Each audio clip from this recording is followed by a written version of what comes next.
Tidak semua orang suka persoalan Copras-Capres dalam keriuhan Pilpres 2024, termasuk atau terutama saya, karena skeptisme tertentu. Artinya, mohon maaf pada para relawan dan tim sukses siapapun yang menjadi capres dan cawapresnya.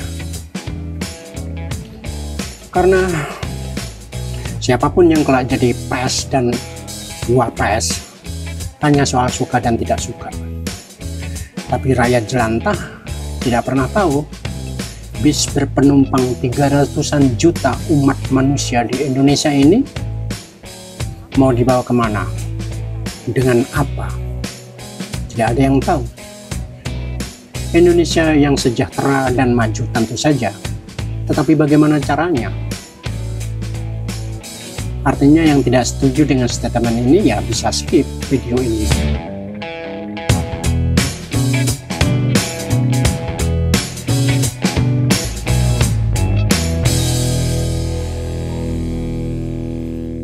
Saudara-saudara sebangsa dan setanah air, sedunia dan seakhirat, secapres maupun bukan, jika beda pilihan jangan baper.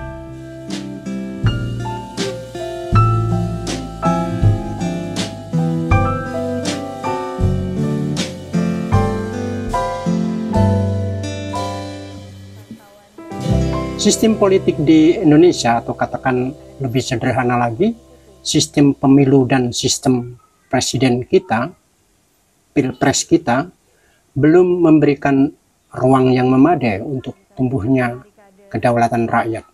Daulat rakyat masih dikooptasi oleh elite, karena sistem politik kita yang elitis, yang diturunkan dalam aturan dan undang-undang kepolitikan kita. Bahkan dalam pemilihan wakil rakyat pun lebih banyak bertumpu pada aturan-aturan yang diambil dari persepsi dan perspektif politik elite.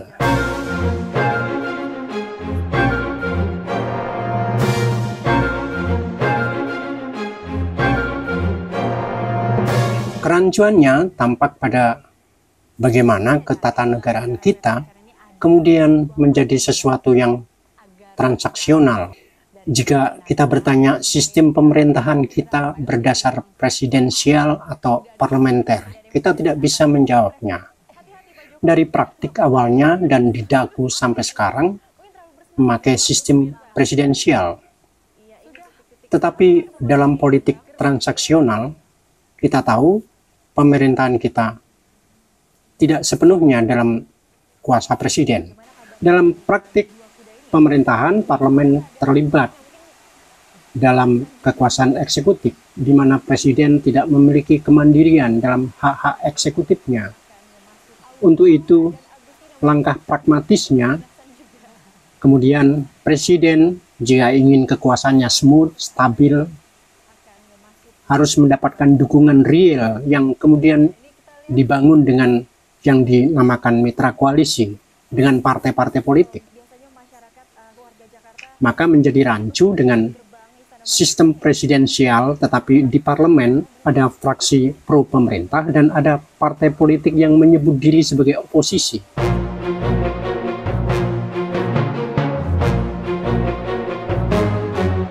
Secara teoritis dan sejarahnya dalam sistem presidensial semestinya menempatkan parlemen sebagai kekuatan penyeimbang, oposan dalam pengertian yang mengawasi kinerja eksekutif atau presiden. Tidak ada partai mitra koalisi pemerintah, karena koalisi semacam itu hanya membuka negosiasi politik yang bisa sangat bias dan koruptif sifatnya.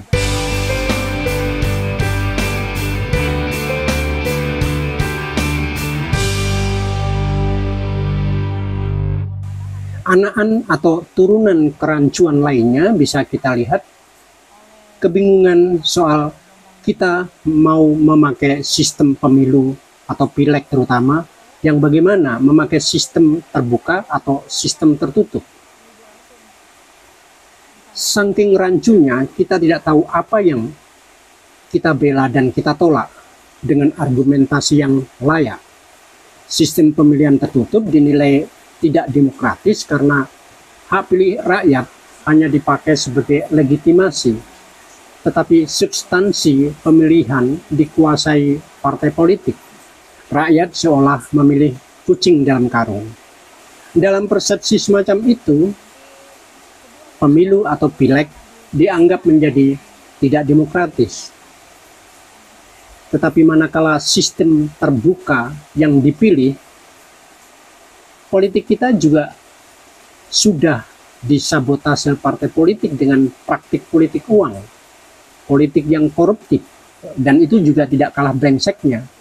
Karena partai politik dari sejak kandidasi, pencalonan caleg-calegnya, juga capres-capresnya, sudah melakukan transaksi politik terlebih dulu.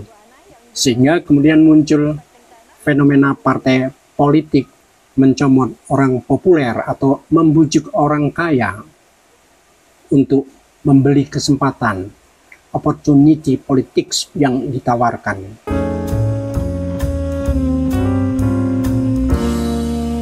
Hal tersebut soal mana lebih baik, sama-sama buruknya. Kenapa? Karena kualitas partai politik itu sendiri akibat dari sistem kepolitikan kita. Bagaimana itu? Ya, bersambung ke bagian 2.